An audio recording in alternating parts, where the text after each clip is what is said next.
कभी एक ऐसा सीन भी आता होगा अगर राजनीति में अगर कोई सलाह मशवरा करना हो, बेसिकली जो राजनेता होते हैं वो अगर घर जाते हैं तो वो उतना चीज़ शेयर नहीं कर पाते, लेकिन आज जब आप करें कि एकदम एक क्लासमेट थी आपकी, उसके बाद फिर राजनीति में भी उनकी भी दिलचस्पी रही ही होगी एंड जेएनयू में है, तो उस केसेस में कभी ऐसा रहता है कि किसी भी कैंपेन को लेकर के डिस्कशन करना कि हाँ इसमें क्या बेहतर हो सकता है, खाने पीने घर के गृहस्थी वाले मैनेजमेंट के अलावा जो है क्या राजनीतिक सलाहकार के तौर पे भी मैडम काम करती है क्या? वो आप देखिए कि जैसा कि मैंने कहा कि हम लोग एक ही डिपार्टमेंट में थे और बहुत सारे हमारे साथी जो पढ़ाई करते थे तो डिस्कशन होता था, और वो भी कहीं ना कहीं इस जो विचारधारा से हम जुड़े थे उस विचारधारा के वो भी अनुयायी थी।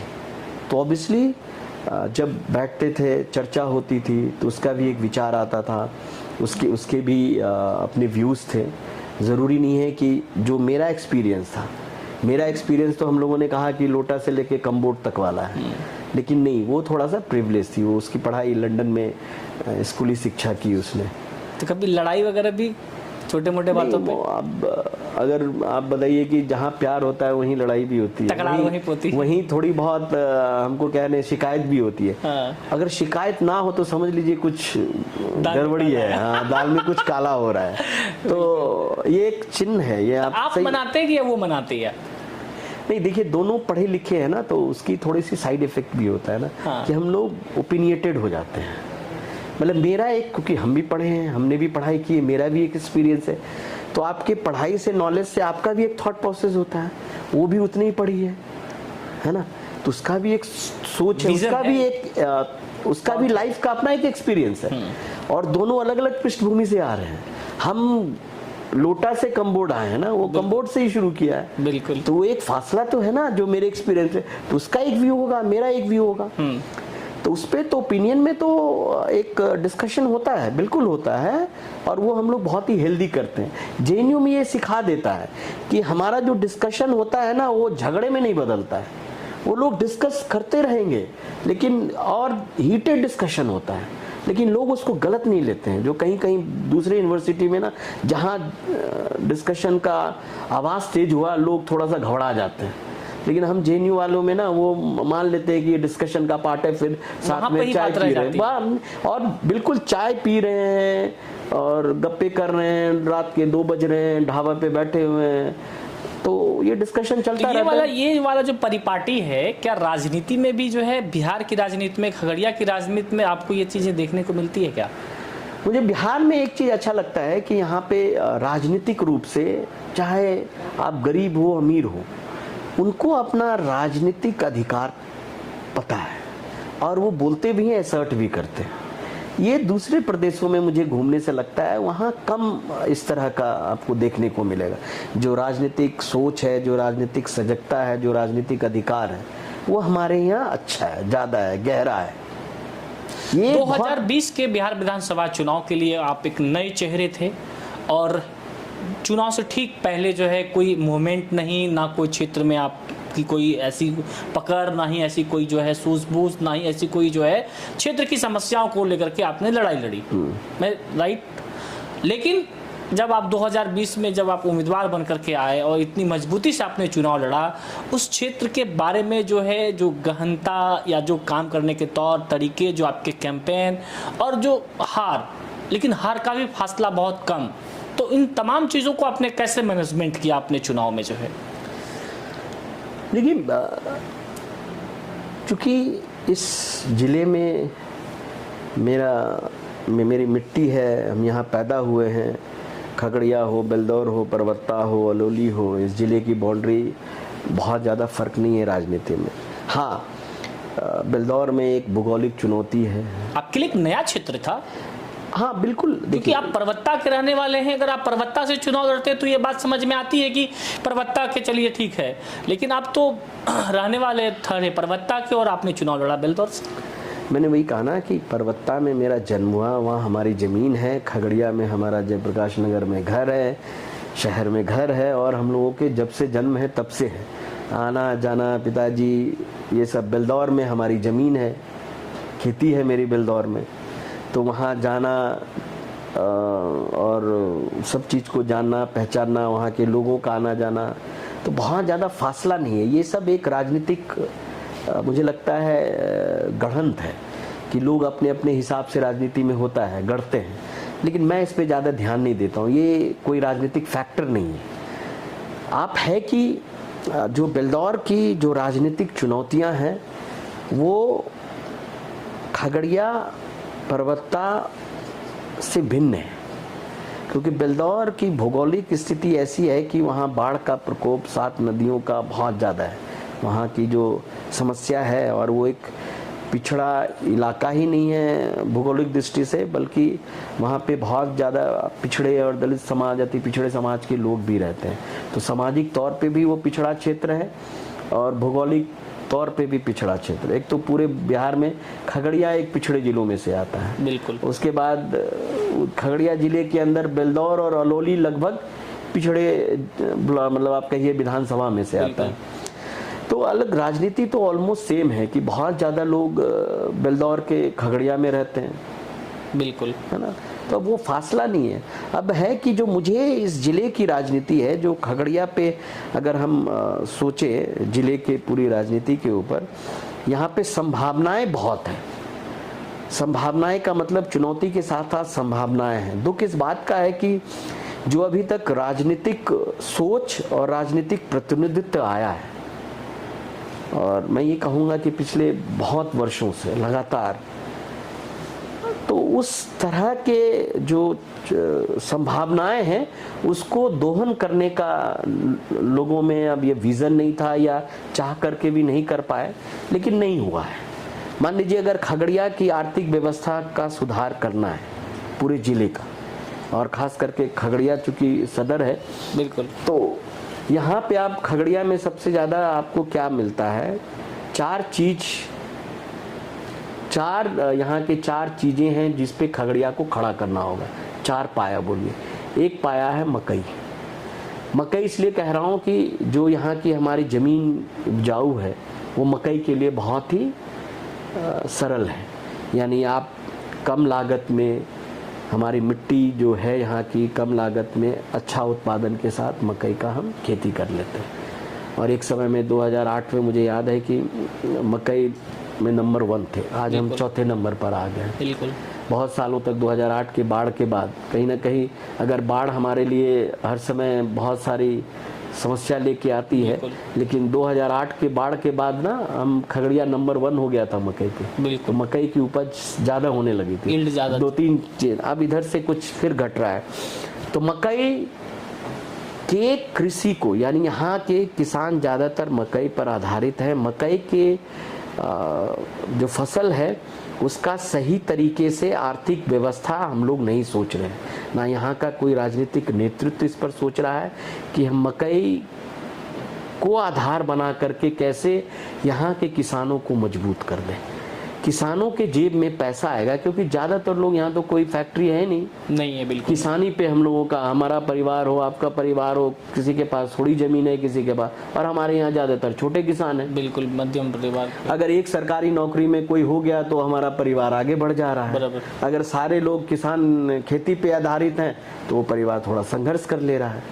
तो खेती यानी किसान के जेब में पैसा कैसे आए, और मकई के थ्रू आ सकता है। एक बड़ा सरल तरीका है जो आपकी संभावना है। यहाँ पर आपको बहुत बड़ा फैक्टर है, सारी चीज़ें उपलब्ध है, आपको सिर्फ उसको जोड़ना है, उस पर केंद्रित करके हमको लगता है उसको आगे बढ़ाना है। तो मकई 1 नंबर 1 हो गया। दूसरा मुझे लगता है मछली।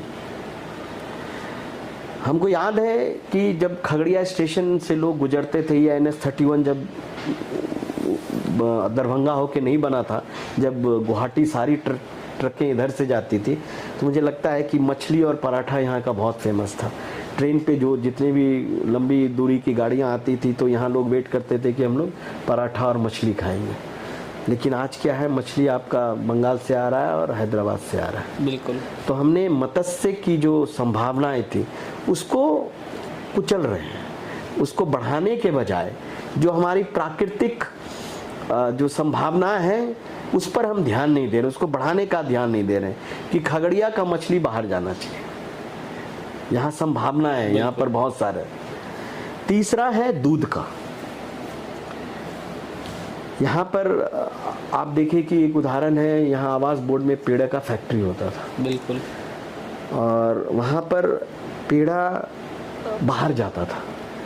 मैं गया था वहाँ पे, तो बात हो रही थी लोगों से, तो मैंने सुना कि अब लोग दुकानें बंद कर रहे हैं, पेड़ा का सेल घट गया है, बाहर नहीं जा रहा। बहुत सारी कुछ समस्याएं हैं, और समस्याएं ऐसी हैं जिसको निदान किया जा सकता है। तो दूध का जो है समस्या क्या है कि हमारे यहाँ भैंस का दूध और दोनों गाय का दूध, खास करके भैंस का दूध बहुत क्वालिटी वाला होता है, क्योंकि जो बाढ़ से जो घास आता है ना, घास का क्वालिटी निर्भर करता है हमारे दूध का फैटनेस कैसा हो। और एक जगह मैंने सुना था कि हमारे भैंस के दूध का जो क्वालिटी है उससे अच्छी चीज़ बन सकती है। बिल्कुल, है ना, जो हम लोग बना सकते हैं लोकल।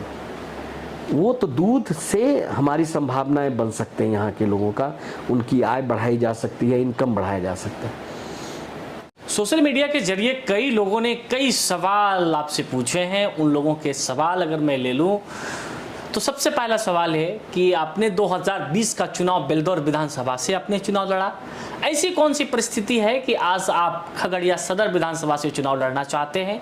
कुछ लोगों का ये भी कहना है कि जो कृष्णा कुमारी यादव हैं वो बेलदौर से निर्दलीय चुनाव लड़ना चाहती हैं, इसी के डर से जो है डॉक्टर चंदन यादव जो है खगड़िया से चुनाव लड़ना चाहते हैं। इसमें कितनी क्या सच्चाई है, इस पर क्या कहना है आपका? देखिए, डरते तो वो लोग हैं जिनकी राजनीति की नींव बहुत ही स्लिपरी है, बहुत ही पिछड़ वाली स्लीप से राजनीति करके आने की कोशिश करते हैं। इसलिए राजनीति में सबसे पहले हम ये बता दें कि चुनाव कौन लड़ेगा, कहाँ से लड़ेगा, ये पार्टी तय करती है। पिछली बार हम बेलदौर कैसे लड़े, पार्टी ने मुझे कहा। खगड़िया जिसको लड़ा है उसको पार्टी ने कहा। अब ये आगे भी पार्टी ही तय करेगी। ये जनता का अपना आकलन होता है। पार्टी समय समय पे लोगों में चर्चाएं होती है कि कौन उम्मीदवार होंगे। अभी आप देख लीजिए खगड़िया में एनडीए का क्या हो रहा है, बीजेपी लड़ेगी या लोजपा लड़ेगी या जदयू लड़ेगी, इसका फैसला जनता में चर्चा हो रही है। इसी तरह से हम कहाँ से लड़ेंगे, हमारे दल में भी चर्चा होती है। तो ये फैसला तो पार्टी का है कि पार्टी तय करती है। पार्टी कहेगी कि मुझे यहाँ से नहीं लड़ना है, बेलदौर से लड़ना है, बेलदौर से लड़ेंगे। कहेगी खगड़िया से लड़ना है, खगड़िया से लड़ेंगे। एक राजनीतिक कार्यकर्ता होने के नाते, 25 साल से एक विचारधारा और एक पार्टी के साथ एक समर्पित कार्यकर्ता होने के नाते, एक अनुशासित कार्यकर्ता होने के नाते हमारा ये फर्ज है कि दलगत राजनीति में हम अपने पार्टी के निर्देशों का, उनके डिसीजन को रिस्पेक्ट करें। हम वही कर रहे हैं। ये पार्टी का फैसला है, यहाँ कहीं कोई डर नहीं है। डरेंगे वो लोग जो दूसरों को डराने की राजनीति करते हैं। और मेरी जो राजनीतिक मेथोलॉजी रही है, काम करने का तरीका है कि मैं लंबी लाइन खींचता हूँ। मैं किसी की छोटे लाइन छोटा करने की मेरी प्रवृत्ति नहीं है। मैं आपसे ज़्यादा मेहनत करूँगा, एक प्रतिस्पर्धा वाली राजनीति करता हूँ। आइए, आप क्षेत्र में आप क्या करना चाहते हैं, आइए आप राजनीति कितनी लोकतांत्रिक तरीके से लड़ते हैं। ये नहीं कि किसी को हिट विकेट करा दिए, किसी को लंगड़ी मार दिए, किसी को झूठा आरोप लगा दिए। राजनीति बिल्कुल ही, और मेरे से वो होगा ही नहीं। जीत और हार एक अलग है। जिन राजनीतिक विचारधारा और जो लोकतांत्रिक मूल्यों पर मेरी राजनीति आधारित है, उससे हम 1 इंच नहीं लेंगे, चाहे मैं जीतूं या हारूं। क्या राजनीति, क्योंकि मैं 25 साल से ना मेरी विचारधारा बदली है, ना मेरा राजनीतिक करने का मेरा तरीका बदला है, ना कोई बदल सकता है। राजनीति में क्या सिर्फ एमपी एमएलए बनकर के ही सेवा किया जा सकता है? 2020 के चुनाव के बाद जो 4 से 5 साल का जो वक्त होने को चला, क्या डॉक्टर चंदन यादव को वहां की जनता की लड़ाई नहीं लड़नी चाहिए थी? क्या विस्थापितों को लेकर के डॉक्टर चंदन यादव ने कितनी बार जो है आवाज उठाई? कटाव के मसले पर कितनी बार आवाज उठाई लोकतांत्रिक तरीके से? ये जरूरी है कि बिहार विधानसभा के सदन में ही सिर्फ आवाज उठाई जा सकती है, जनता की आवाज बनी जा सकती है? सड़कों पर क्यों नहीं डॉक्टर चंदन यादव दिखे, ये भी लोगों का सवाल है। देखिए, जो चुने हुए जनप्रतिनिधि होते हैं, वो एक सरकार जो काम करेगी, संस्थागत रूप से जो कोई प्रयास होगा वो बड़े लेवल पे होगा। अगर हम चुने हुए प्रतिनिधि नहीं है तो वो मेरा एक निजी प्रयास हो सकता है ए, या बी हमारी जो पार्टी का सामूहिक प्रयास हो सकता है। इस दोनों पे ही मेरा काम आधारित होगा।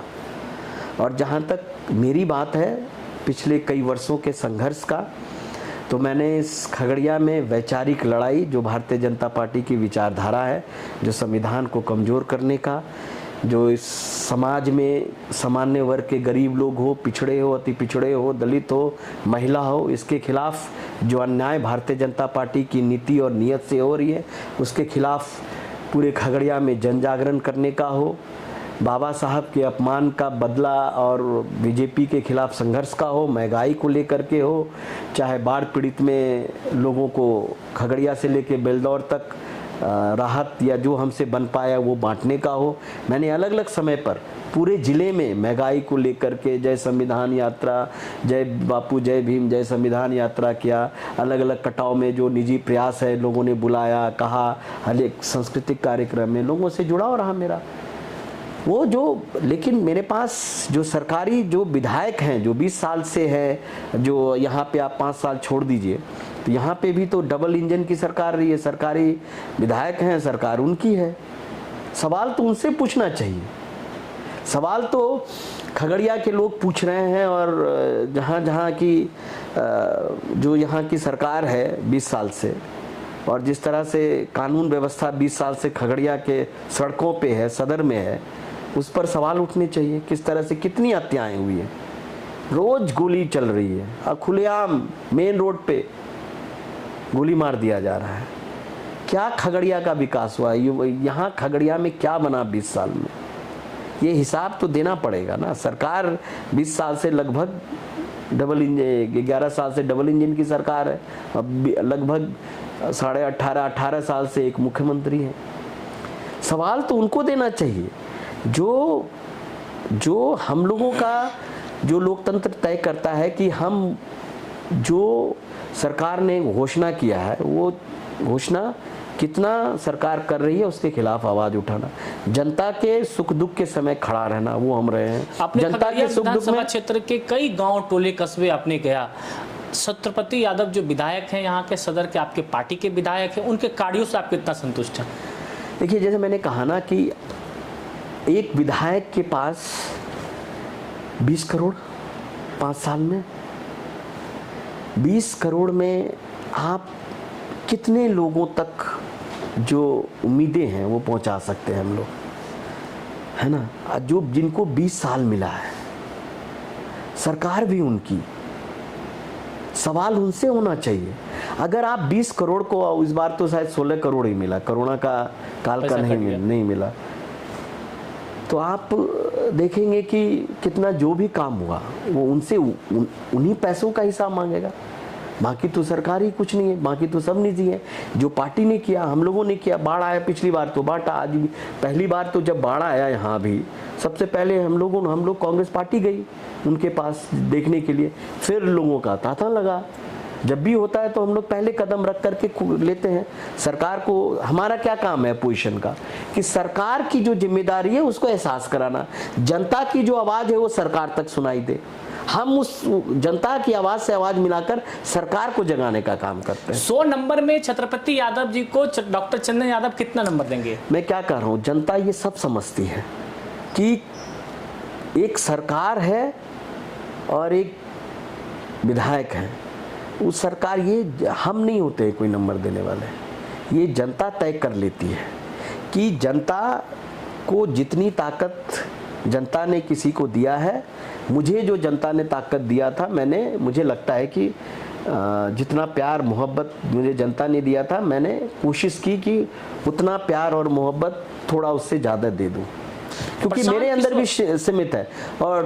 और ये चीज़ें जो हैं, मुझे लगता है कि इस खगड़िया को अब सोचना है कि विकास का जो रास्ता है, जो मैंने पहले कहा, उसके अलावा जो 2-3 मुख्य चीज़ें हैं यहाँ पर, खेल कूद का वो एक बड़ा फासला हो सकता है। एक बड़ा खगड़िया में फुटबॉल, हॉकी और क्रिकेट। सरकार तो हर जो है पंचायत में खेल मैदान बना रही है। नहीं बना रही है ना। आज कितने लोग सड़क पे दौड़ रहे हैं।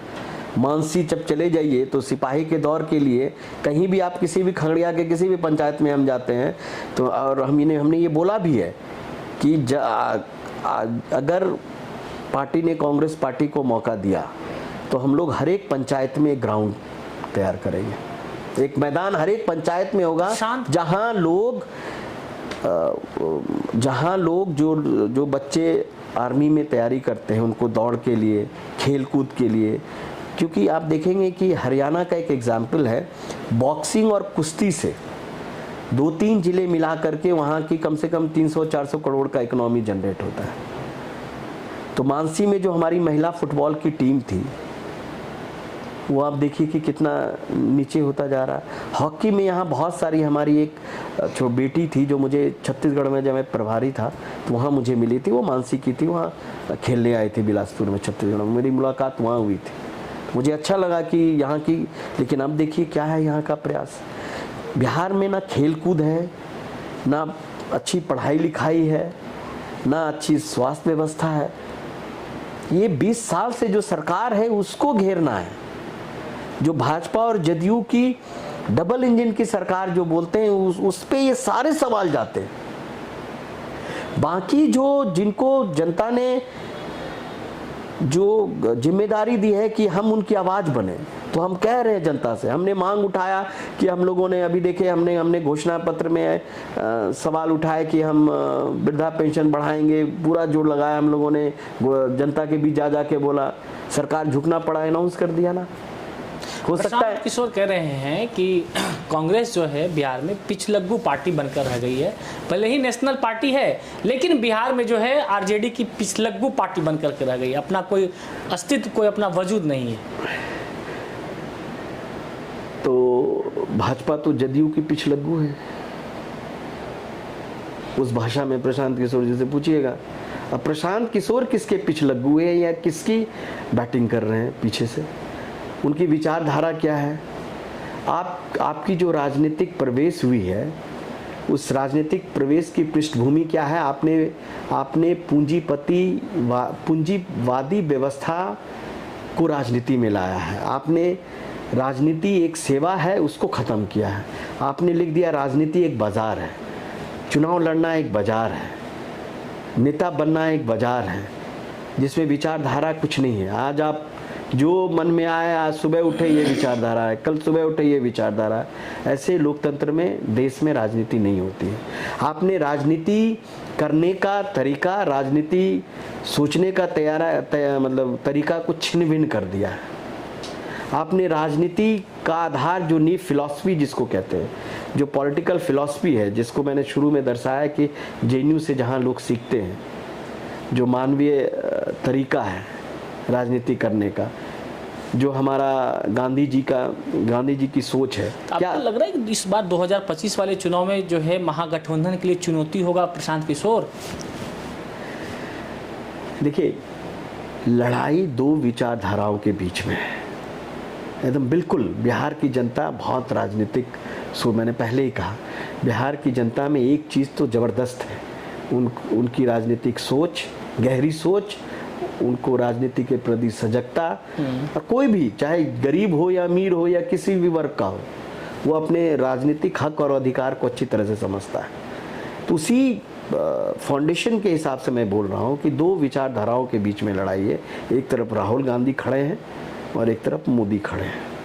आपने राहुल गांधी और मोदी का जो यहाँ पर जिक्र किया, 2025 के बिहार विधानसभा चुनाव में मुख्यमंत्री का चेहरा अब तक क्लियर स्पष्ट नहीं हुआ है।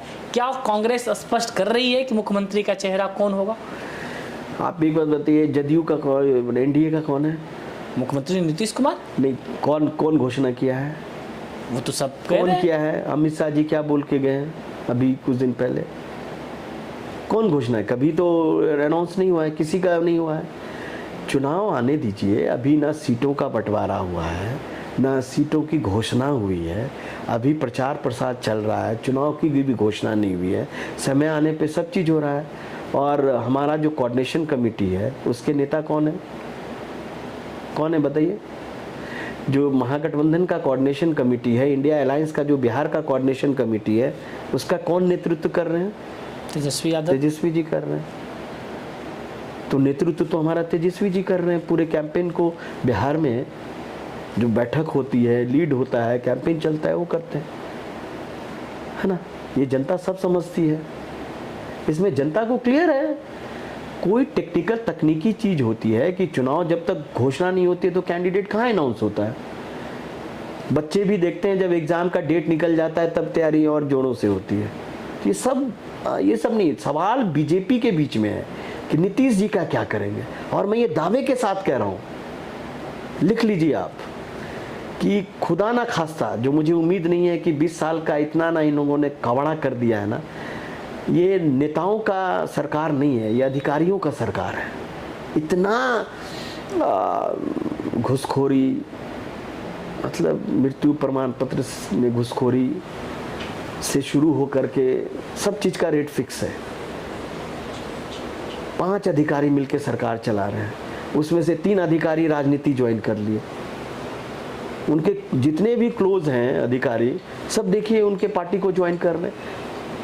तो आप समझ सकते हैं कि ये सरकार कितनी तरह से, किस तरह से चलाई जा रही है, कौन चला रहा है, कौन निर्णय ले रहा है, कोई माई बाप नहीं है। इसलिए जो अराजकता है कानून व्यवस्था को लेकर के, इंफ्रास्ट्रक्चर को लेकर के, अस्पताल, स्कूल, रोजगार, इस सब चीज को लेकर के, राहुल गांधी के जो बिहार दौरे होने को हैं, क्या लग रहा है कि बिहार की जनता इस बात को एक्सेप्ट करेगी? जो इस प्रकार से आप लोग SIR को मुद्दा बना रहे हैं, क्या आपको नहीं लगता है कि अगर यदि जनता के नाम कट रहे हैं तो वो जनता आगे ना आकर के आप लोग आगे आ रहे हैं?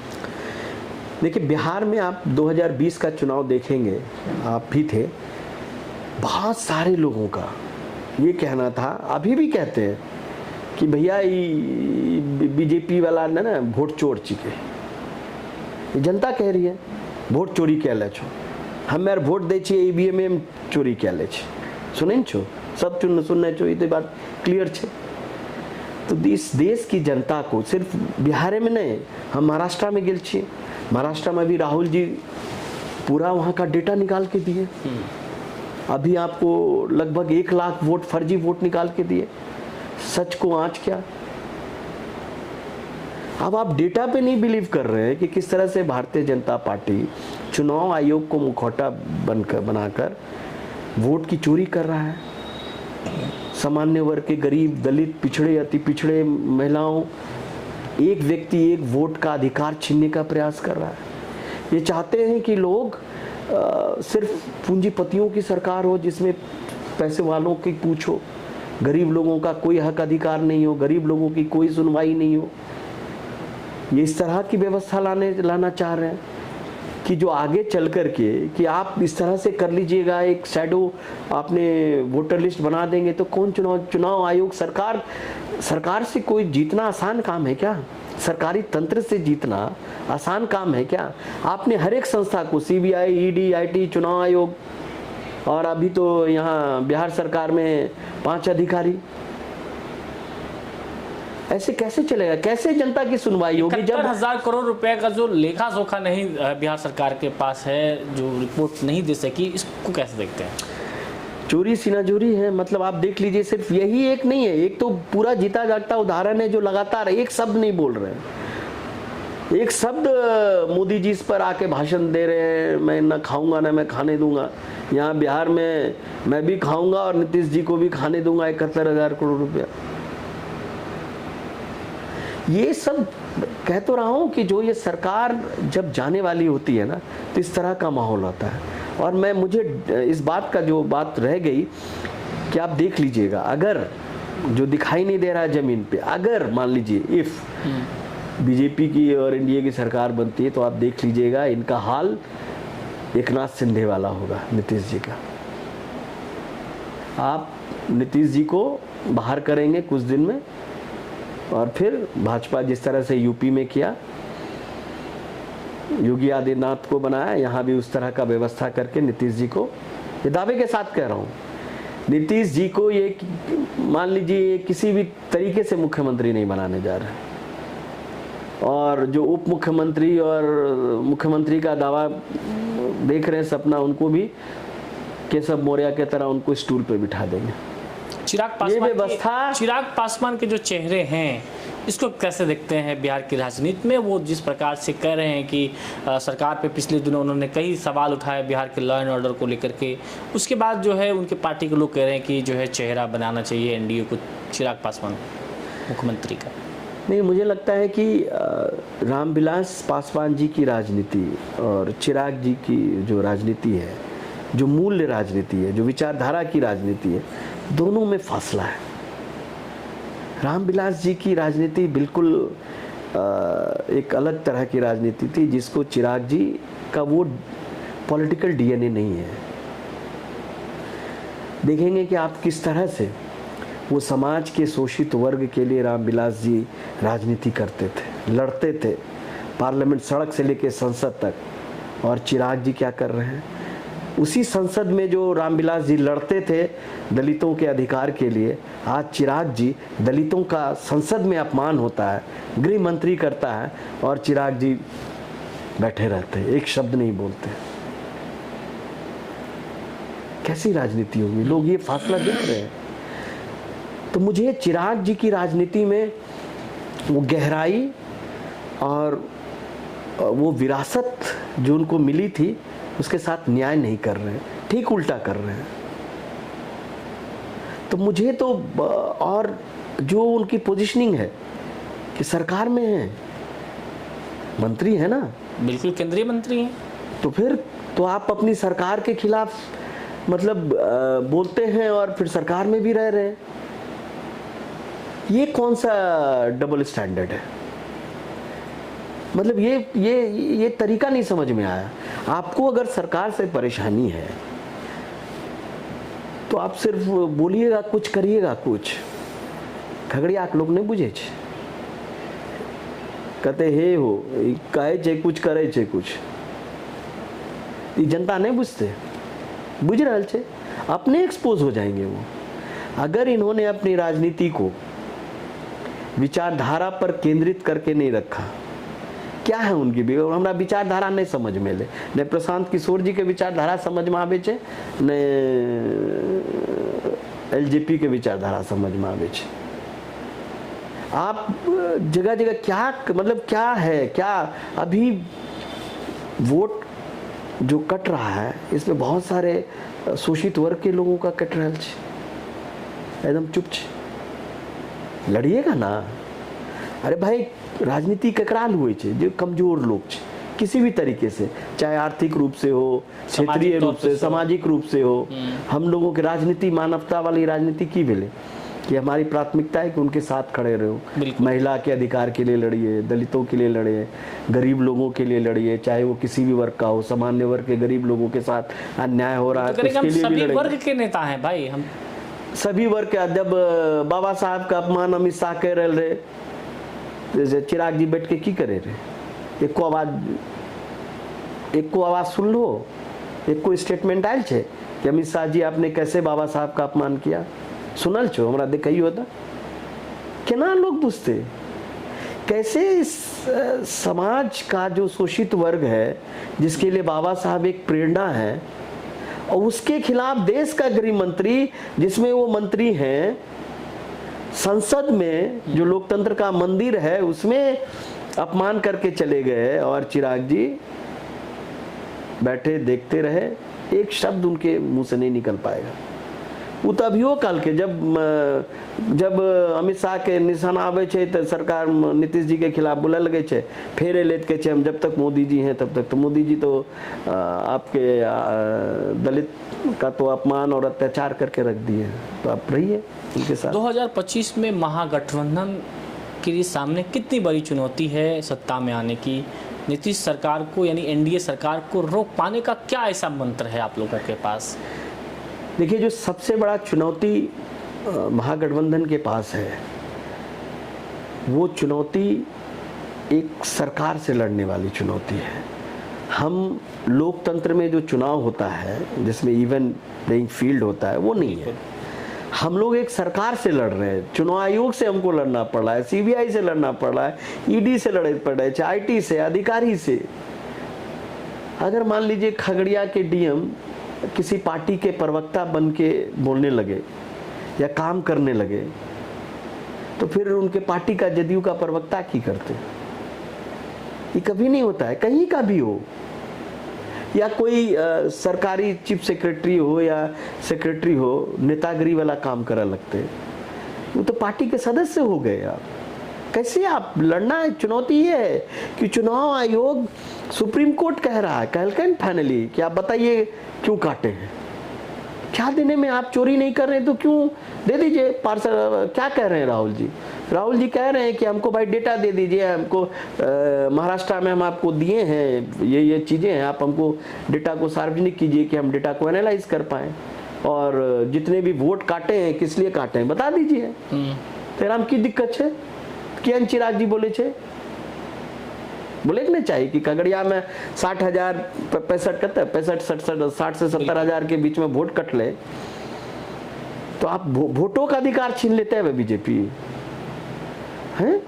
मैंने खाली जे जगरा पास पैसा होते वहाँ वोट करता है कि गरीबों आदमी वोट करते। जे 5 साल में जो गरीब आदमी बाहर जाता था, अब है कि समस्तीपुर मुंगेर से सब्जी हमारे यहाँ आ रहा है। तो आपने जो 4 हमारी एक व्यवस्था थी, एक आर्थिक सशक्तिकरण का खगड़िया में एक माहौल बनता जा रहा था, हमने उसको बढ़ाने के बजाय, गहरा करने के बजाय उसको ध्वस्त कर रहे हैं। मकई सबसे ज़्यादा खगड़िया में है और इसका जो केंद्र है बेगूसराय में है। बिल्कुल। दूध सबसे ज़्यादा खगड़िया से लेके जाता है और डेयरी कहाँ छे? बेगूसराय में छे। हम कह रहे हैं कि, और अभी देखिए तुरंत एक बात कि बेगूसराय में कुछ दिन पहले उसी मक्का केंद्र को कर्नाटक ले जा रहा था। अब वहाँ के बेगूसराय के लोग के बारे में देखो, वहाँ के लोग खड़ा है गए कैसे क्या ले जीते। लेकिन जब ये निर्णय हो रहा था मक्का केंद्र का, तो खगड़िया के लोग क्यों नहीं खड़े हुए? हम लोग क्यों नहीं खड़े हुए? भाई मक्का हमारे जिले में सबसे ज़्यादा है, तो केंद्र तो भाई न्यायपूर्वक हमारे यहाँ होना चाहिए था। तो वहाँ जो राजनीतिक हमारा नेतृत्व था, जो हमारे लोग थे, हम लोग सब उसके मतलब खगड़िया के लोग अगर अपने हक अधिकार के लिए, अपनी आर्थिक व्यवस्था को सुदृढ़ करने के लिए नहीं उठेंगे, नहीं जगेंगे, एकत्रित नहीं होंगे, नहीं आगे बढ़ेंगे, तो खगड़िया के लोग की खाली सिपाही बनते हैं कि SP, DM, BDO, engineer, doctor ये सब बनते। अस्पताल छे बगल में, एक सर्जन ने छे, 2 साल से नहीं। हाँ नहीं है बिल्कुल ही। अभी बाढ़ के समय में जाना मुश्किल होता है अस्पताल। इस पे हम लोग नहीं जगते हैं, इस पर हम लोग खगड़िया वाले लोग, अपने लोग विमर्श नहीं करते, इस पर राजनीतिक चर्चा नहीं होती है। खगड़िया मतलब हम लोगों को, बिहार में नहीं खगड़िया में भी हमको विधानसभा में हमारी जाति खतरे में आ जाती है और लोकसभा में हमारा धर्म खतरे में आ जाता है। तो कथी लोग मकई पर चर्चा करते हैं कि मकई के सही दाम 2100 रुपया होते कि 2600 रुपया होते। किसान के की मकई वाला समस्या की छे, की कीड़ा लगे छे, एकरा केना और प्रोडक्टिव बनायल जाए। बिल्कुल। जब तक किसान 90% लोग यहाँ के किसान छे, दूध के रोजगार छे, मछली के रोजगार छे, सब्जी के रोजगार छे, इसको हम लोग नहीं बढ़ाएंगे तो बहुसंख्यक लोगों के पास कहाँ से नौकरी दीजिएगा। इसलिए तो लोग खगड़िया से पलायन हो रहा छे, मजदूरी कह रहा छे। अच्छा थोड़े लगे छे कि बाप, पिता, माता, पति, पत्नी, दूसरा परिवार से दूर रह रहे के संघर्ष करे छे और यहाँ नहीं मिले छे। सब यहीं पे व्यवस्था छे। उस व्यवस्था को हम लोगों को सब मिल करके, इस आर्थिक व्यवस्था को हम इन 4 पाया के तहत, मक्का, मछली, सब्जी, दूध, इससे हम बहुत बड़ी खगड़िया के बड़ी जनसंख्या को आर्थिक रूप से सशक्त बना सकते हैं। जैसे ही आर्थिक किसान के पॉकेट में पैसा आते, आम आदमी के पास पैसा आएगा, वो बाजार में उसको स्पेंड करेगा, खर्च करेगा। खर्च कहाँ करते तो बाजार बढ़ते। जो छोटा व्यापारी आज शिकायत कर रहा है कि हमारे बाजारे नहीं बढ़े तो चल जाओ, सब व्यापारी के, छोटा व्यापारी की शिकायत है कि हमारे के बाजार, खगड़िया के बाजार बड़ा है के बजाय बढ़ना चाहिए समय के हिसाब से, बहुत छोटा हो रहा है। ये इसलिए है कि हमारे लोगों के पास पैसा नहीं है, खगड़िया से पैसा बाहर जा रहा है। बिल्कुल, हमारे सारे लोग पढ़ाई के लिए पटना, कोटा सब जगह जा रहे हैं। एक बढ़िया कॉलेज, एक बढ़िया स्कूल, एक बढ़िया बेलदौर में आप समझ लीजिए कुछ है ही नहीं उधर। नहीं, अपने यहाँ भी बहुत सारा जो कॉलेज की स्थिति है, बहुत सारे विषय की पढ़ाई नहीं होती है। यहाँ पे आप देख लीजिएगा कि जो कोचिंग सेंटर सब चल रहा है वो सिर्फ 3rd ग्रेड की पढ़ाई है ना, या 4th ग्रेड के कंपटीशन के लिए हो रहा है, जबकि खगड़िया में बहुत मेधावी विद्यार्थी है। अन्य मतलब गरीबी से जूझ करके भी बहुत सारे हमारे मेधावी बेटियां हैं, बेटियां हैं। इनमें टैलेंट है, लेकिन लोकली जो हमारा अपना के इंफ्रास्ट्रक्चर है वो बिल्कुल ही ना शिक्षा को सपोर्ट करता है। बिल्कुल, आपको कुछ बीमारी हो जाए, बेगूसराय जाइए, भागलपुर जाइए, पटना जाइए, खगड़िया में कुछ है ही नहीं, विश्वास ही नहीं है लोगों को। कोई डॉक्टर यहाँ आवे नहीं चाहे, क्योंकि जे 20 साल से जे सरकार है, खगड़िया के इंफ्रास्ट्रक्चर बगवा चौक जहिया से हमारा जन्म बोल चाहे मुझे नहीं देख रहा है, कोई सुधार नहीं। जगह जगह शहर हो रहा है तो शहर के आबादी बढ़ रहा है तो थोड़ा उसका जीर्णोद्धार होना चाहिए, थोड़ा शहर को साफ सुथरा बनाना चाहिए। आपका ना अस्पताल है, ना स्कूल है, ना कॉलेज है, ना नाली है, ना पानी निकास है, ना सफाई की योजना है, ना वेस्ट मैनेजमेंट है, ना लॉ एंड ऑर्डर है। ये 2-3 दिन पहले पुल पर गोली मार दल के भोर सुबह 6 बजे कितना घटना तो देखे लो की करते लोग। जब ये सब समस्या है तो के बाहर से आके यहाँ उद्योग लगे थे, के नौकरी देते, कोई नहीं बिजनेसमैन देगा। कि खगड़िया के जो राजनीतिक संस्कृति है भाई, आप राजनीति में जो लोग आए हैं आप उसकी पृष्ठभूमि देखिए। भाई मेरी पृष्ठभूमि है, ये हमने बता दिया आपको। हम तो कोई चोरी नहीं की है, कोई डकैती नहीं है, मेरा कोई अपराध नहीं है, मैंने किसी का खून नहीं किया है, मैंने किसी का पैसा नहीं लूटा है, मैंने कोई बिजनेसमैन से पैसा नहीं मांगा है, या एक्सटॉर्शन जबरदस्ती जोर जबरदस्ती नहीं किया। हम कोई अपराध से नहीं आए। हम तो बिल्कुल पढ़ाई और संघर्ष, अच्छे विश्वविद्यालय में अच्छे छात्र के साथ, मतलब हम जेएनयू में जब आए तो एमए में मेरा रैंक था सेकंड लास्ट थे, क्योंकि भाई गए ही थे। और जब एमफिल में एंट्रेंस दिए, वहाँ एमए के बाद फिर से एंट्रेंस देना पड़ता है आपको ऑल इंडिया, तो एमफिल में हम 2 साल एमए में पढ़ करके जो अर्जित किए कि एमफिल में जब मेरा एंट्रेंस में रिजल्ट आया तो हम सेकंड थे, और जब एमए में एडमिशन लिए तो सेकंड लास्ट थे। यानी हम अपने जो जगह मिलता है, एक्सपोजर जो बात हो रही थी, तो इसका एक फासला है।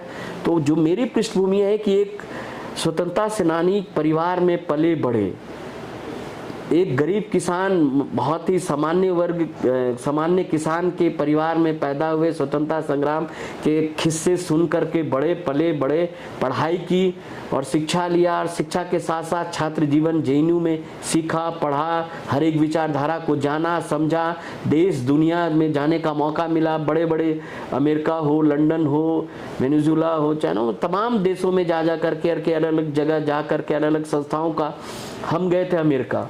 वहाँ हम क्या लिए, हम मकई के बारे में चर्चा की, हम जान रहे थे कि खगड़िया में मकई है। तो हमने जो एक यंग लीडरशिप प्रोग्राम था जिसमें अमेरिकी सरकार युवा नेता को चुनते हैं। उस समय हम यूथ कांग्रेस में, युवा कांग्रेस में थे, तो मुझे उस सरकार ने चुना। ऐसे करके हम लोगों को अमेरिका ले गया। तो उसमें डालना था कि आप किन क्षेत्रों में आपका इंटरेस्ट है। बिल्कुल। तो मैंने कृषि लिखा, उसमें मक्का लिखा, आप धान में लिख सकते हो, और मैंने दूध लिखा। ये 2 चीज़ मैंने लिखा था कि ये मेरा इंटरेस्ट था। तो मुझे अमेरिका का जो सबसे जिन राज्यों में, वहाँ के जिन राज्यों में मक्के की खेती होती, तो वहाँ मुझे ले गया, बताया, दिखाया कि वो कैसे मक्के की खेती करते हैं। वो ओहायो जगह है, वही दूध वाले में जहाँ उनका दूध का कैसे तो वहाँ की जो सिस्टम चल रहा है, तकनीक है और यहाँ की तकनीक में बहुत क्या फासला है बॉस। बदलाव? हम कहाँ बहुत, आप देखिए ना, आपका सहरसा, मधेपुरा, खगड़िया में कहाँ कुछ हो रहा है, मकई में 1 नंबर हो, अभी पूर्णिया चल गए सब चीज। हम ये चीज कर रहे हैं, हम तो कोई कंपेयर ही नहीं कर सकते हैं। हम तो बहुत, अब हम खगड़िया को पहले बिहार के अंदर ही compete कराएं, तो कोई फासला ही नहीं है, वो तो एक लेवल पे अलग है। वहाँ का जो सिस्टम है तो वो बहुत फुल फ्लेज्ड है। समझिए, उनकी राजनीति गहरी राजनीति नहीं है। कहाँ से वो क्या बनेंगे, नहीं बनेंगे, क्या करेंगे।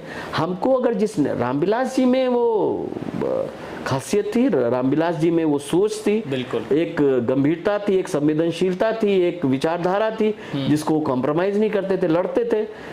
एक बेसिक जो उनकी फिलॉसफी थी उस पे अडिग रहते थे। ये तो कहीं भी कुछ पता ही नहीं चलता है कि सरकार के साथ हैं, नहीं है, कहाँ जाएंगे, नहीं जाएंगे। नीतीश जी को कभी गाली देंगे, कभी फिर आ जाएंगे, फिर देंगे, फिर। चलिए जाते जाते ये आप बता दीजिए कि आप चुनाव 2025 में लड़ रहे हैं कि नहीं विधानसभा का? देखिए, मैंने पहले ही कहा कि ये सब काम पार्टी का है। हम एक राजनीतिक कार्यकर्ता, तैयारी है में है नहीं, हर एक राजनीतिक कार्यकर्ता के तरह कोई भी दल के कार्यकर्ता है तो उनका चुनाव लड़ने का अधिकार है जो हर एक पार्टी देती है। कौन सा विधानसभा चुनाव लड़िएगा? मैंने जैसे ही कहा कि कुछ, जैसे पार्टी मुझे ये अधिकार दिया है कि आप हमारे पार्टी के कार्यकर्ता हैं तो आप चुनाव लड़ने का हक रखते हैं, तो मैं उस अधिकार के साथ पार्टी से मैंने कहा कि मैं भी चुनाव लड़ना चाहता हूँ। फिर से अब मैं फिर से यही चीज कह रहा हूँ कि पार्टी तय करती है। अभी महागठबंधन इंडिया अलायंस है तो इसके 2 प्रोसेस होंगे। एक पहला प्रोसेस होगा कि अलायंस में किसको कितनी सीटें मिलेगी और कौन कौन सी मिलेगी। तो पहले तो रविकांत जी ये तय हो जाए। पार्टी में जो एक प्रोटोकॉल है नॉमिनेशन करने का, कि आवेदन करने का कि भाई आप चुनाव कहाँ से लड़ना चाहते हैं, शायद फॉर्म भरना पड़ता है, जहाँ तक हमारी जानकारी में है। तो क्या इसमें डॉक्टर चंदन यादव कौन से विधानसभा से उन्होंने फॉर्म भरा है? मैंने क्या कहा कि क्योंकि 243 पे तो लड़ नहीं रही है, ये तो तय है बिल्कुल, अनलेस एंड अनटिल अभी तक। हाँ, तो ये कैसे तय होगा? अब तय तभी होगा जब ये पता चल जाएगा कि कौन सी सीट पर कांग्रेस पार्टी लड़ रही है। जैसे मैंने कहा, मैं कांग्रेस पार्टी के विचारधारा से 25 साल से अडिग हूँ, खड़ा रहूंगा। तो मैं तो हाथ छाप से ही लड़ूंगा। अब हाथ छाप जहाँ लड़ेगा, पार्टी मुझे वहाँ लड़ाना चाहेगी तो लड़ूंगा, नहीं लड़ाना चाहेगी तो नहीं लड़ूंगा। एक्स कॉन्स्टिट्यूंसी से लड़ाना चाहेगी तो वहां से लड़ लूंगा, वाई कॉन्स्टिट्यूंसी से लड़ाना चाहेंगे तो वही लड़ाना चाहूंगा, वही लड़ लूंगा, नहीं लड़ाना चाहेगी तो नहीं लड़ूंगा। ये पार्टी तय करेगा रविकांत जी, मतलब ये पार्टी का अधिकार है। भले ही राजनीतिक चर्चा लोग करते हैं और एज ए राजनीतिक कार्यकर्ता, जैसे हर एक दल के राजनीतिक कार्यकर्ता अपने अपने क्षेत्र घूम रहे हैं, हम लोग पार्टी का भी प्रचार कर रहे हैं साथ साथ में। चूंकि एक कार्यकर्ता है, चुनाव लड़ने की मेरी भी इच्छा है, हर एक राजनीतिक कार्यकर्ता की इच्छा है। कुछ लोग घूम रहे हैं, कुछ लोग इच्छा को अंदर रखे हुए हैं, घूम नहीं रहे हैं। तो पार्टी भी ये तय करती है कि पार्टी का भी एक फार्मूला है टिकट देने का कि कौन जीत सकता है, कौन से सीट पे बेहतर प्रदर्शन कर सकता है। तो पार्टी आकलन करेगी, पार्टी को जैसा आकलन होगा, पार्टी को जैसा आदेश होगा वैसा हम करेंगे। पिछली बार जैसा आदेश हुआ वैसा हमने किया, इस बार जैसा आदेश होगा हम करेंगे। सब कार्यकर्ता के लिए यही है। गुप्तेश्वर पांडे रिटायर भाग ले। हाँ। एक और अभी जो पद पे छे, अच्छा, लेकिन कोई विकास वैभव, नीतीश जी तो नए बिहार के इंस्पायर करा पारले। अच्छा, अब उनकर अधिकारी इंस्पायर कर रहे छे बिहार के। तो जे स्थिति एकदम दिक्कत की पदाधिकारी किए राजनीति कर सके छे। इसमें एक ही चीज है, हाँ, बिल्कुल संवैधानिक अधिकार है, संविधान में अभी तो अधिकार है।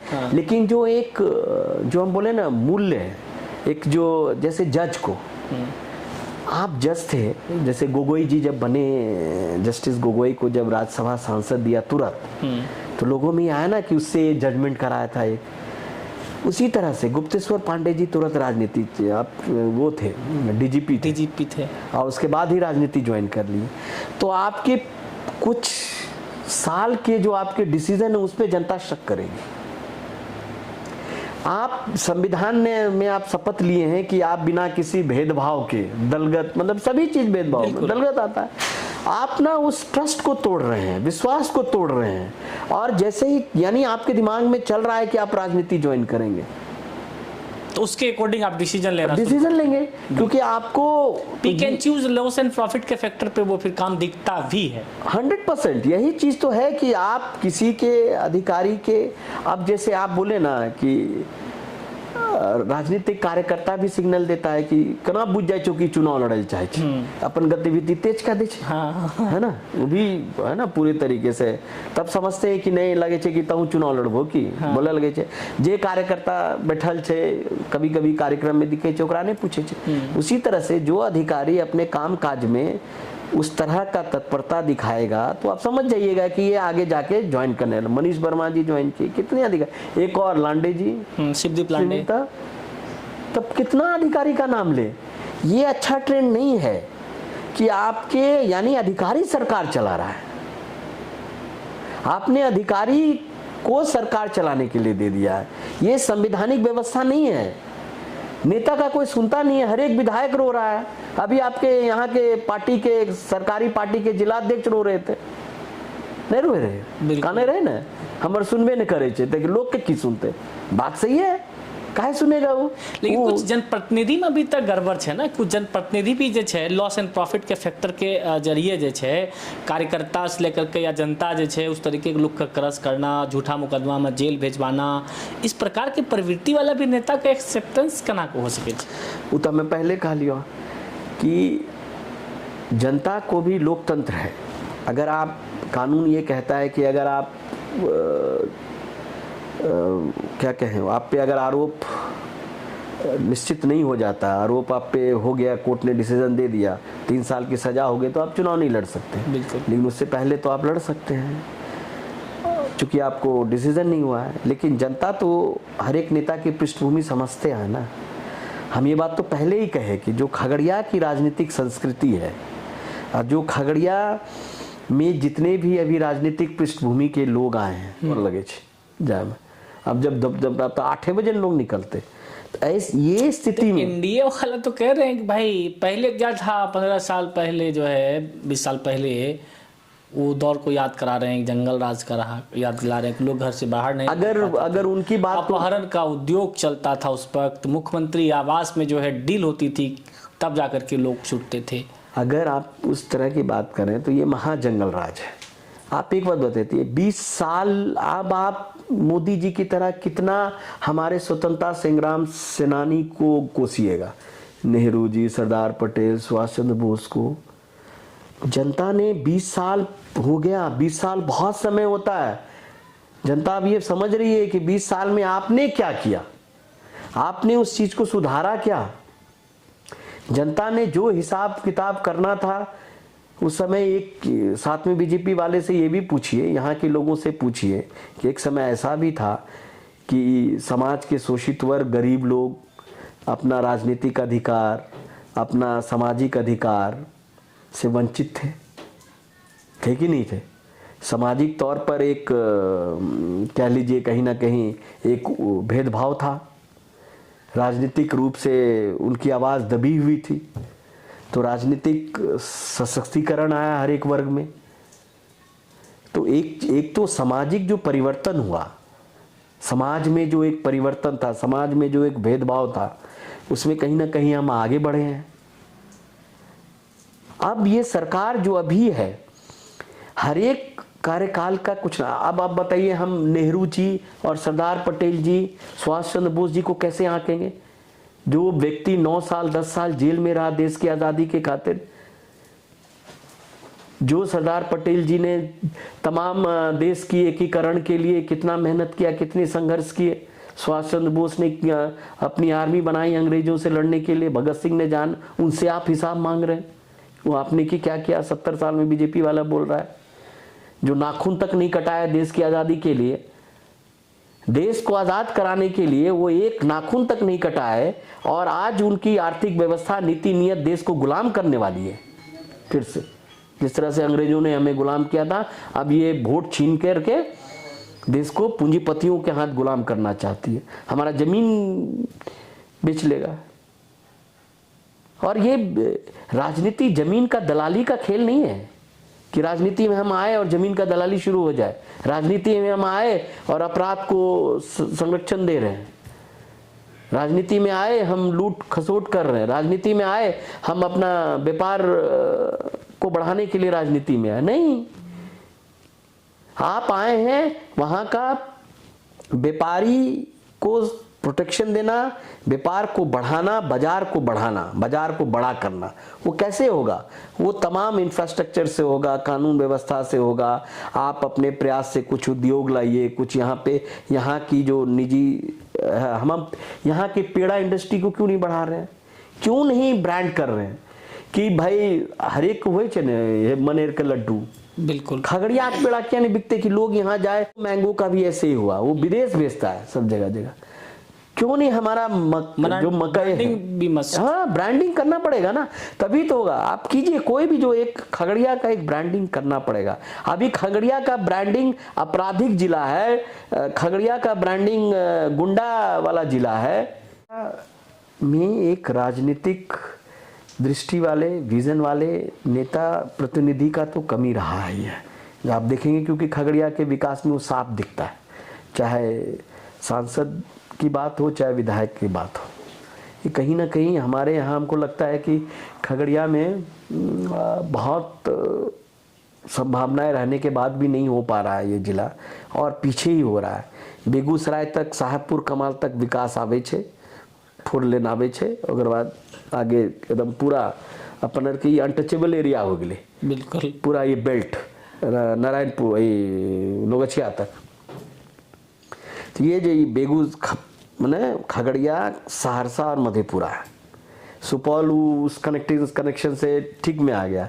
अब ये हम लोग टापू हो गए कि यहाँ राजनीतिक विजन वाले नेता हम लोग नहीं दे पाए, या राजनीतिक वजन वाले नेता इस तरह से नहीं दे पाए हैं जो इस तरह से अपने क्षेत्र को बड़ी योजना को खींच ले, है ना डेवलपमेंट। तो ये खगड़िया को हम लोग को लगता है सोचना होगा, विहीन हो चुका है। हाँ, और जिस पृष्ठभूमि से लोग आ रहे हैं, मैंने कहा ना कि पृष्ठभूमि, आप जो राजनीति में आए हैं, आपका मकसद क्या है?